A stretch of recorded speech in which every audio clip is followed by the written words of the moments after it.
that is. And this is the 6th and final chapter of a series on game stories, how they work, and why they're different to other literatures. Now, the aim of this series was to try to nail down some defining terms that might help us talk about what's really going on in game stories. Not what happens in the story, because we have a lot of ways of talking about that. It mostly revolves around putting text on images and then putting the images on the internet and then seeing them be downvoted to hell. Not what happens, but like how it works, what it's functioning, why the person who made the game story, or people who made the game story, made it that way, how it's functioning to make us feel the way it makes us feel. Now, literary criticism has had these terms for like 2,000 years, and they've been building up for a long time, which is why there's such an ungodly mix of Greek and Latin, sometimes in the same word. You can kind of go down a rabbit hole with these things, and you can certainly get to the point where every part of a written literary piece or text can be like anatomized and accounted for, but not necessarily understood. You can take this stuff too far, especially when you do a literature degree like I did, and no, I really can't remember what pretty much 2/3 of these actually mean. But why is it important? Having these words, having a technical palette of some kind, means you can start to talk about what's going on in game stories in general terms, without just comparing one game to another. And that matters because games can seem pretty daunting to get into to begin with. And they require like a large amount of canonical understanding, which you can't just acquire by education. And instead, supposedly, you have to acquire this knowledge through a lifetime of playing not just games, but the right games. You have to be playing the same corpus as everybody else too, and this is a problem not just because many games that you're supposed to have played to really understand what games mean aren't really accessible anymore without specialized hardware, or at least emulators, but also because it means we risk having no common language with entire generations of game designers who grew up in places with no Nintendo at all. So a common, generic palette of tools that a game writer uses is important. Now, we have some of these things already, by which I mean we have cliches that we make jokes about. We have in-jokes about the conventions and the cliches of game storytelling, but it's not quite the same because the whole point is that these are only a common language if you were there at the time. We already have enough games out there which are basically conscious of the fact that they're not meant for people who didn't play other games in their heritage, whether that's Shadow of Mordor, which, you know, for good or ill, isn't really meant for people who haven't played Assassin's Creed. It's not designed for them. And that's fine, and those games make money, and they're not going anywhere. But if you want the idea of what a game is to ever mean anything other than exactly whatever you think it is right now, then we have to be able to talk about the similarities between incredibly disparate games, from incredibly disparate design heritage and cultural heritages. For example, just between the heritage of indie and AAA. And I say this as someone who's worked on indie and worked on AAA, someone who enjoys indie and enjoys AAA, and also as someone who now in the 6th iteration of this series about games is now increasingly reliant on cliches and in-jokes myself. For example, having technical terms allows us in literature to talk about how, instead of saying like, oh, sometimes authors lose control of how their books are being read by their readers, instead we get to talk about slippage between the author's intentionality and the reader's sovereign rights as the nexus of meaning. Or we can say that Vladimir Nabokov had very specific instructions about what the cover should look like for his novel Lolita. And yet, over time, Nabokov's original intentions came to matter less than the book's shifting meaning within culture. After all, books have to sell, right? Or sometimes, in spite of what the author thought they intended, there can be enough in the story for readers to interpret differently from what the author intended, and to draw their own conclusions. And before anyone tweets me, just don't. Now,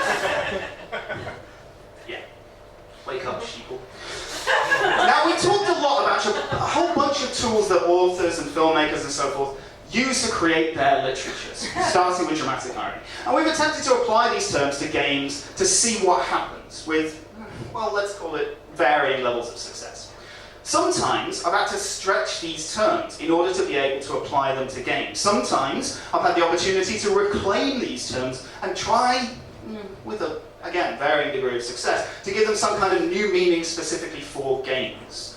And sometimes I've had to admit that my own critical thinking and the corpus of critical thinking in the world just can't account for the sophisticated effects that game makers have been able to make without needing this technical palette of game literary terms that I keep going on about in the first place. After all, making things is both more important and basically more rewarding than the critical process of coming up with this terminology in the first place.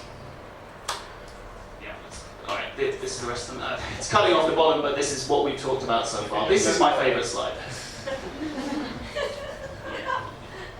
Now, what we're talking about today is death, because what else could possibly be more appropriate for the last in the series? Also because it's hot as hell in here. Specifically the death of the author. Or maybe not, because if there's one thing I've discovered when doing this series, it's that the minute you start talking about games, the minute you have this other person involved, the player, the other person involved in the creation of this cultural object, things get a lot more complicated. Protagonist. So what is this death of the author thing? The reason I'm getting to this now, last, is because it's the most recent of the literary concepts that we've talked about. And also, because once you start considering the death of the author, then in many ways you rapidly run out of things to talk about. This is basically the be-all and end-all of criticism. The death of the author is probably the most important concept, overarching concept, in 20th century criticism. It was pretty much codified by Roland Barthes in a 1967 essay called Mort de l'auteur, which brought together a whole bunch of ideas that have been brewing for like over a century. Basically, Barthes makes the point, and it's a point that was either long overdue or extremely unwelcome, depending on who you listen to. It makes the point that for all the work that we do, reading up on the biography and looking into the influences of a given author, to explain why they wrote something the way that they did, it's just as valid to look at the biography and the influences of the reader to explain why they're reading it the way they're reading it. And he takes it further.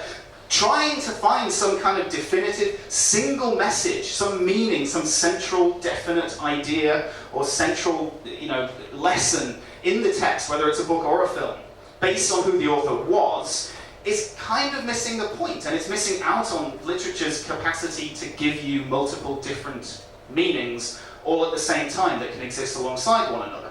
And worse, trying to say, yeah, but this is what the author intended, it's kind of just another way of cutting out and ignoring other interpretations and other people's ways of reading the same thing, which are just as valid to other people.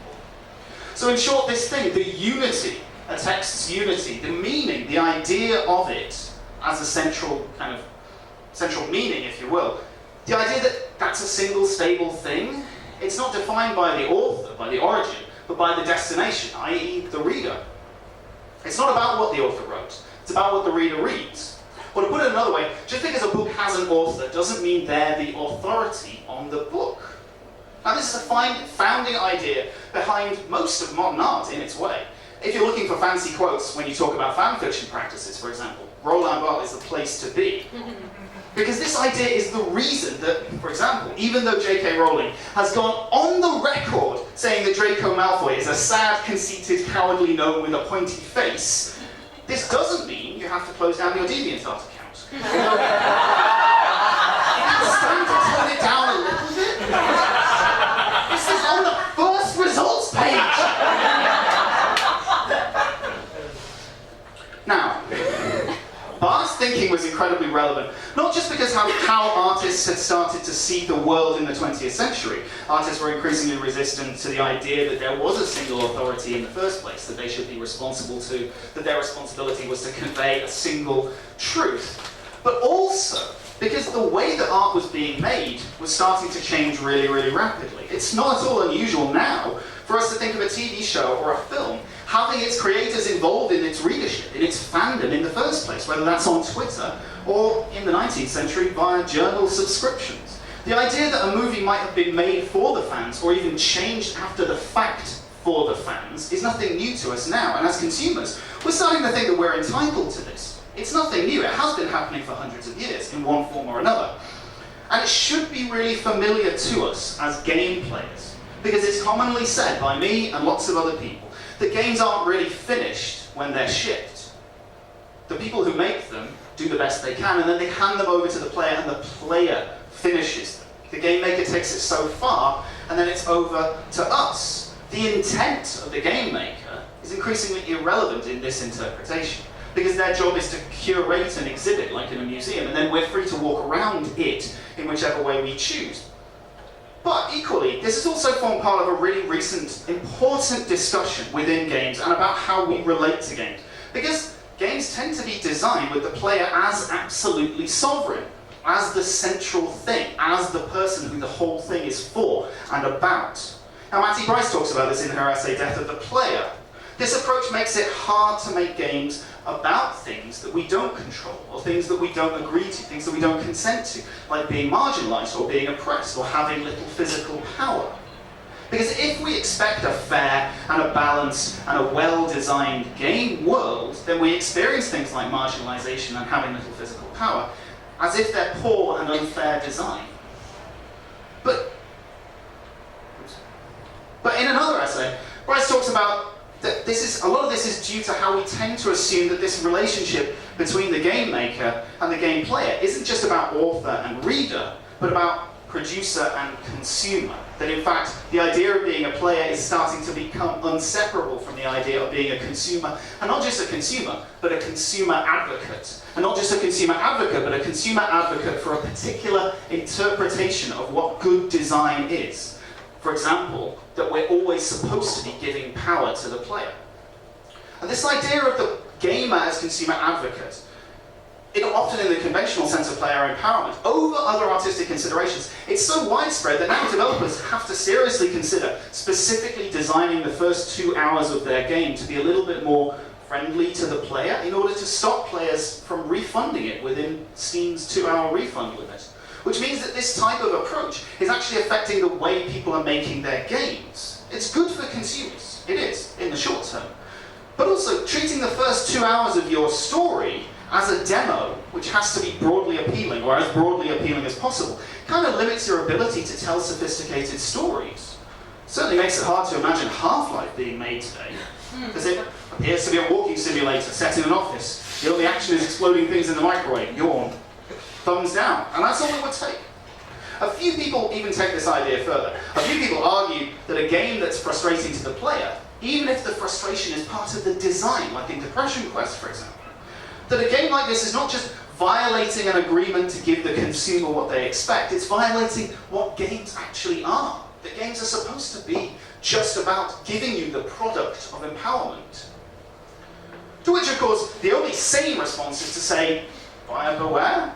Even if you don't like things to be unfair, the idea, hopefully, is that you disagree, you learn, and you move on. Now, you may argue that you're entitled to your money back if you bought a book expecting a breezy romantic romp and you got a turgid academic text instead. Fair enough. But imagine taking a book back to the bookshop where you bought it and demanding your money back, not because it was bad, but because it failed to confirm your prejudices. Especially, and this is important, especially if you got it for fucking free! As the great Meg Ryan said in her practice talk, as she said in her practice talk last year, there are perhaps worse things than a game can be than unfair. Which brings me back, of course, to death. Because unfortunately, life isn't fair. Even though dying is one of the most common, one of the most universal experiences in games, so much so that it infects the way we talk about games that don't have death in them. For example, how many of us really take the time to spell out that the Pokemon are really just being knocked out? They're definitely just knocked out. The shorthand is that they're just dead. And in a way, the language that we use has shifted to the point that we know that that's kind of a temporary state anyway. Yet, it's still something that's so common, and yet something that we don't often get to experience in much detail, or with much lasting effect, proverbially so. See, in other literatures, criticism, the whole process of talking about literature kind of started from the position that we were supposed to work out what the author meant. The author was the center of the whole idea. And then we had this critical movement to define our rights as readers, to read it any way we liked. In games, we did the reverse. We started with the idea that the player was in charge of what the game meant. And now we're getting this critical backlash, or critical development in the other direction, rather, to take us in a direction where, you know, the the user is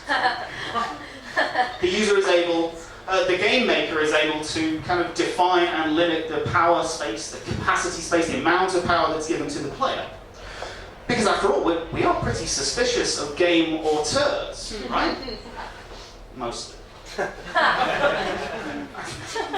I've actually been on that stage, and I am a massive egotist, and even I thought this was a bit much. Now, thanks to people like Cobas and Giant, we're seeing this critical countermove towards the idea that actually the game maker is entitled to take functionality away, to take the player's toys away, in order to make an artistic point. But whether you're talking about the death of the game author, or you're talking about the death of the player, these are not settled debates even in literature. So this critical conversation is going to be going on in games for a long time. But between those two, I think there's another death, actually the death that we experience most often, that's really worth talking about. And that's the death of the protagonist. Because I think the way that we die in games, the deaths of our protagonists, tell us a lot about how and why stories in games are so different. And how it is, why it is, that we really can't talk about anyone owning the experience, whether the game maker or the player. So what actually happens when we die in games? Because it happens all the fucking time, especially to me. See, I think that the moment when we die is kind of the nexus where all of this whole thing comes together. It's the moment where who's in control, the player or the game maker, gets contested. It's the moment when we lose control, usually, when the camera takes control. And in most games, death kind of happens outside of the story. When you die in the Arkham games, you get a glimpse into a world in which you lost. The game opens a temporary pocket dimension in which you died. Except, of course, the bad guys are often expressing surprise, because Batman isn't supposed to die, and certainly not at the hands of the fucking Mad Hatter. It can start to feel like this is the game expressing to you, not that you failed the game, but that you failed to live up to being Batman. That in failing, you step outside the story. In failing, you take off the bat trunks. And you created this temporary alternate dimension in which the Batman is dead. Now, admittedly, it can sometimes seem as though the real Batman has died even more often than I did trying to beat fucking Deathstroke. But nonetheless, the Arkham games often take a pleasure in giving you the sense that Ultimate Nightmare Hardcore mode is the actual being Batman mode. And that anything less, any difficulty level less, is the sub-Batman My First Vigilante experience. Something similar is going on when you choose your difficulty level in shooters like Doom and Wolfenstein. The character looks different not just because it's harder, but because in a way you're playing a different person in different difficulties.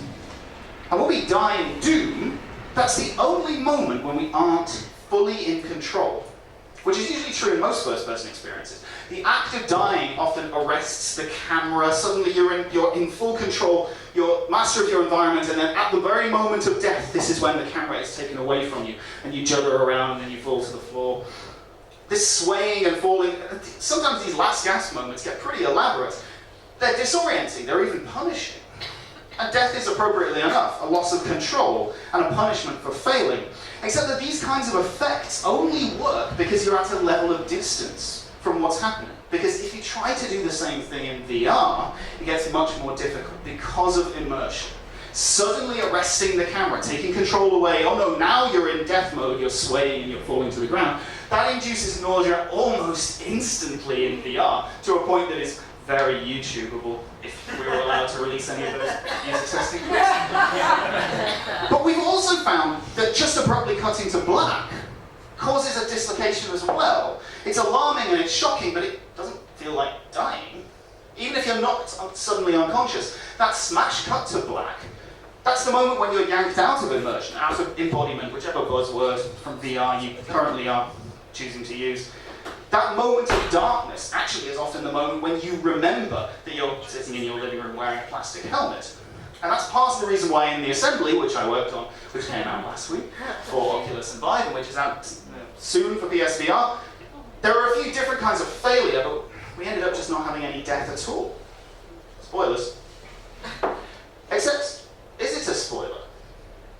It tells us, it tells game players quite a lot about a game if I say you can't die in it.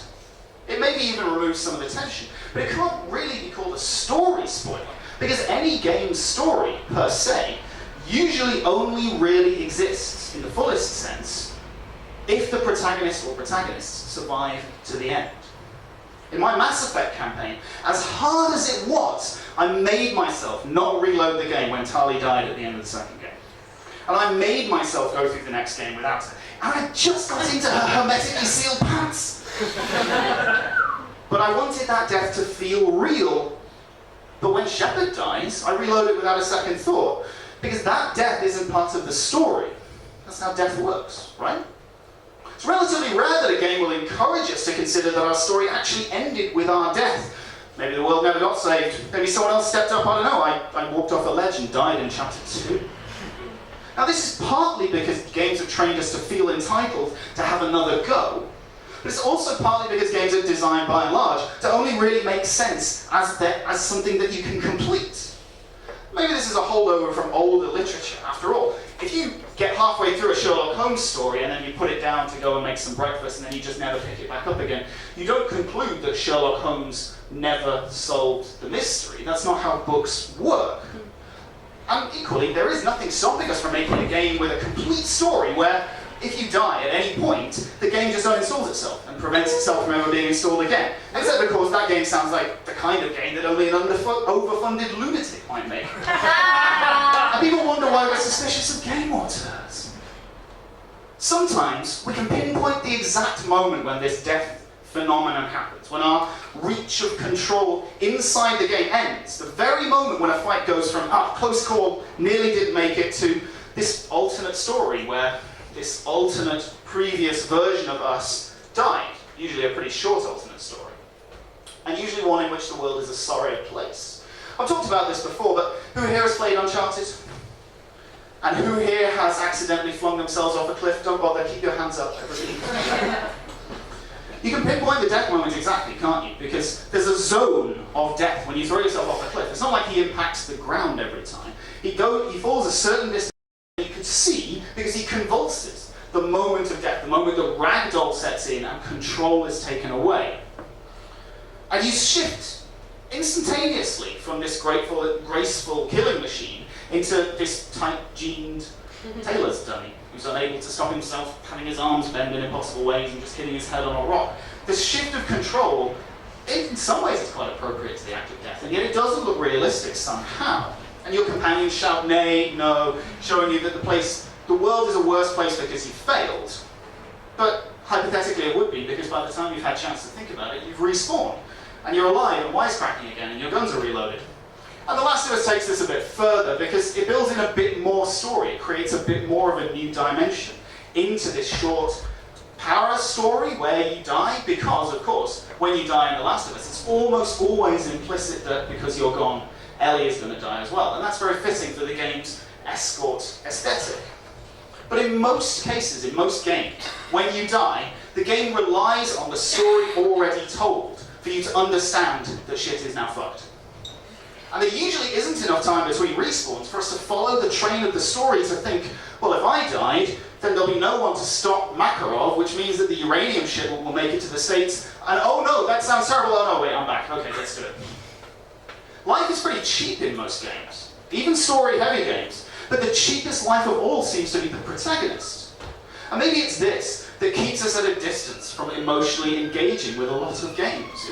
It's what means that games can actually flip pretty easily between huge world-ending stakes and just fairly localized, for example, family-oriented stakes. I have never got more annoyed at dying repeatedly in a game because that means the world is going to end. The level of stakes certainly don't make any difference.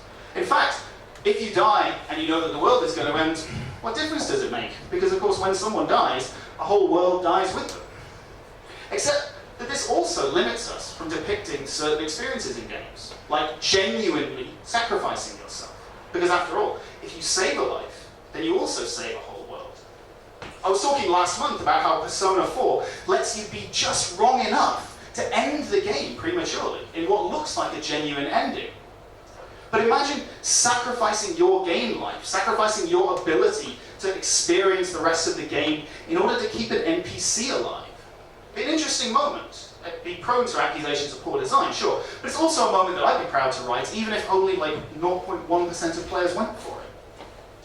Now, ironically, it's actually a game like Metal Gear Solid 1, a game which doesn't really score highly on teaching us the value of human life, that something like this happens in an interesting way. In the torture sequence, if you can't hit the resist button rapidly enough, then you either have to give in by pressing the give in button, or you literally game over. And I was stuck on this as a kid. I remember being stuck on this, and I remember being determined that my story really would end right here, rather than me give up Meryl, the character that you have to kind of surrender if you give up.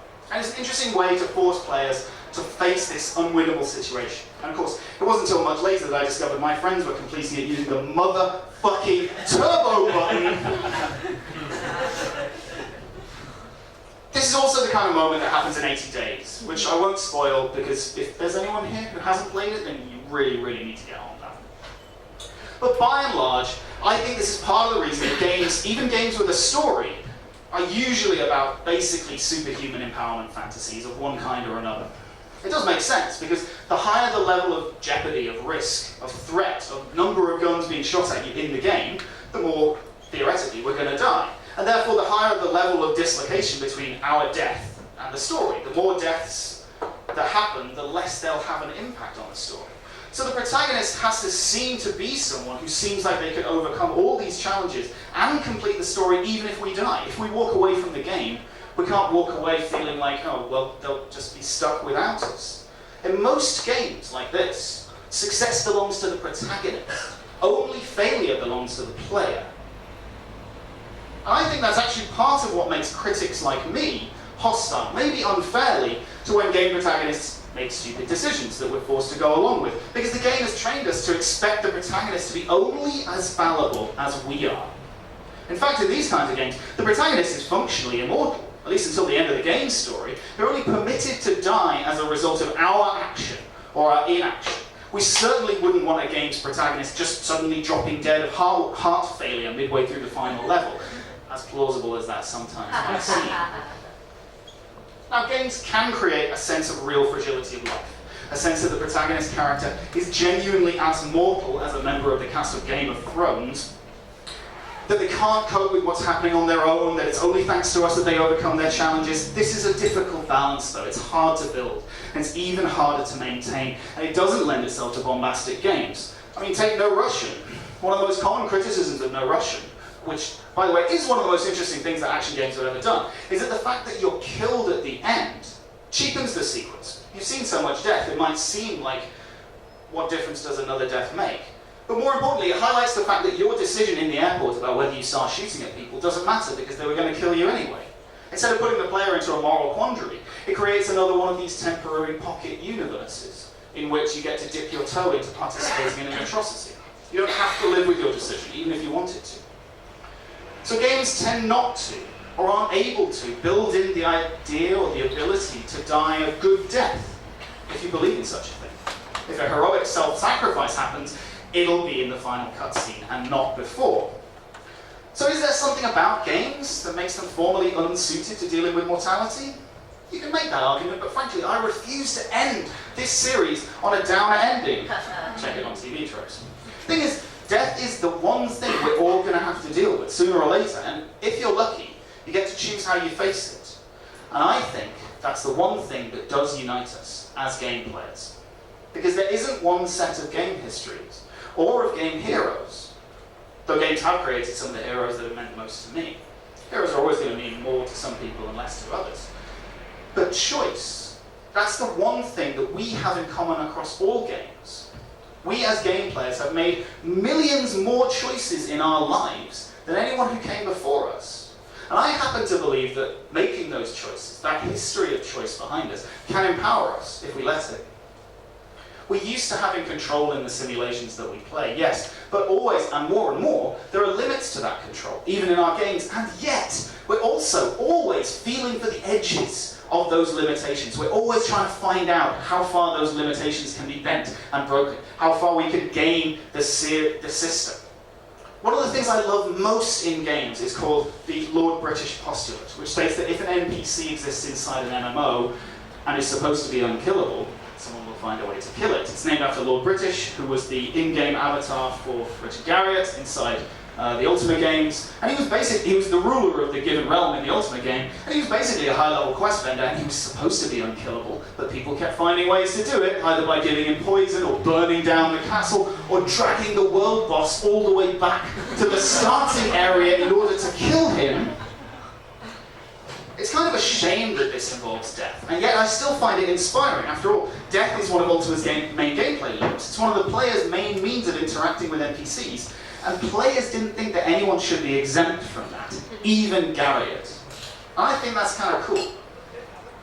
See, these days I'm mainly an AR developer, and as ridiculous as it sounds, I really do think that within our lifetimes we're going to see a phenomenon where we're able to choose and customize our own level of engagement with reality. Whether you're on a device or you're just walking down the street, and those of you who are able to drag your eyes away from Pokemon Go, then do please take note.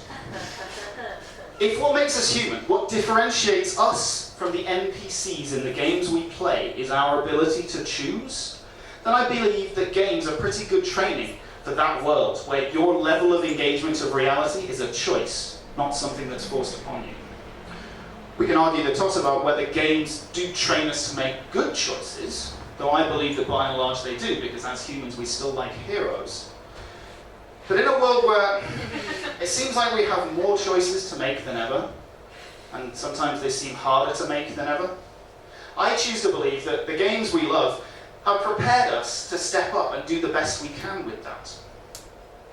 A good death is a pretty good consolation prize, but a good life is better. And choosing a good life, however long it lasts, that's a choice that we all have a right to make. With a bit of luck, we'll be ready for it when it comes. Except, if games have taught me anything, it's that luck is overrated. It's what we choose that matters. And that's where I want to end it. Thank you for your time.